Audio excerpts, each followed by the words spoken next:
It gets back to a point that, a question from earlier, which is there is this paradox, tremendous growth in many parts of the world. Many people, I mean, China's an example, you know, millions of people lifted into the middle class.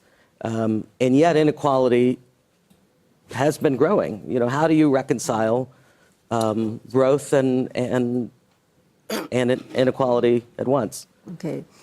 I think it also depends on what you're counting. The World Bank tells us that with this rate of inequality, extreme inequality, that we will not be able to eliminate, to eradicate poverty, extreme poverty by 2030, as has been promised, unless that inequality is reduced.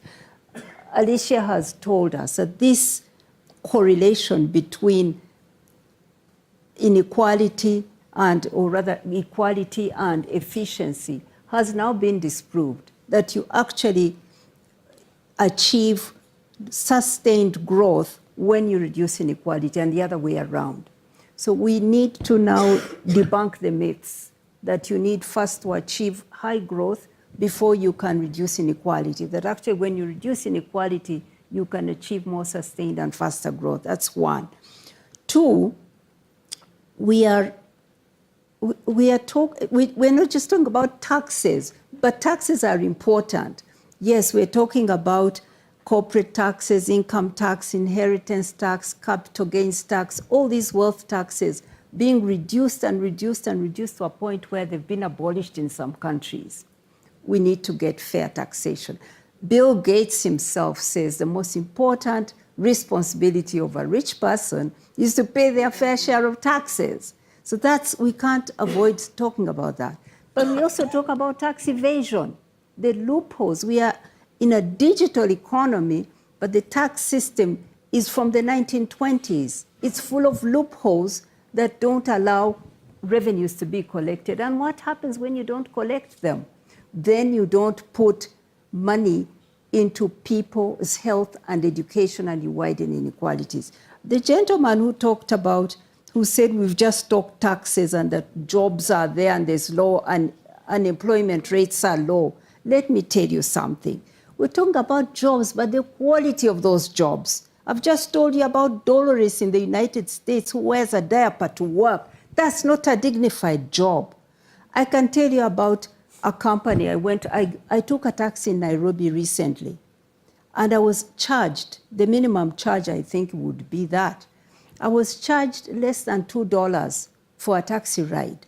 Where in the world do you go in a taxi for less than $2? I asked the taxi driver. He was from one of these companies, I won't mention which. I said, how much are you getting out of this? He said 20% must go to the global company that owns the network. So I said, then what about the rest? He said, the rest I have to share with the owner of the taxi out of $2. I asked him where he rents his home, where he lives. He said they rent a room, 3 taxi drivers. They sleep in turns, 6 hours, 5 hours, because none of them can afford to rent a room. That's the job. Those are the jobs we are being told about, that globalization is bringing jobs. The quality of the jobs matter. It matters. These are not jobs of dignity. In many countries, workers no longer have a voice. They are not allowed to unionize. They are not allowed to negotiate for salaries.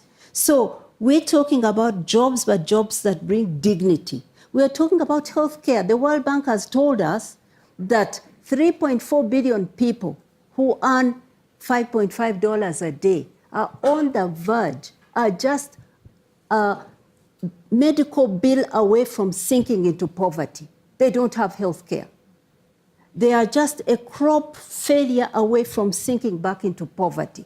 They have no crop insurance. So don't tell me about low levels of unemployment. You are counting the wrong things. You're not counting dignity of people. You're counting exploited people. I want to...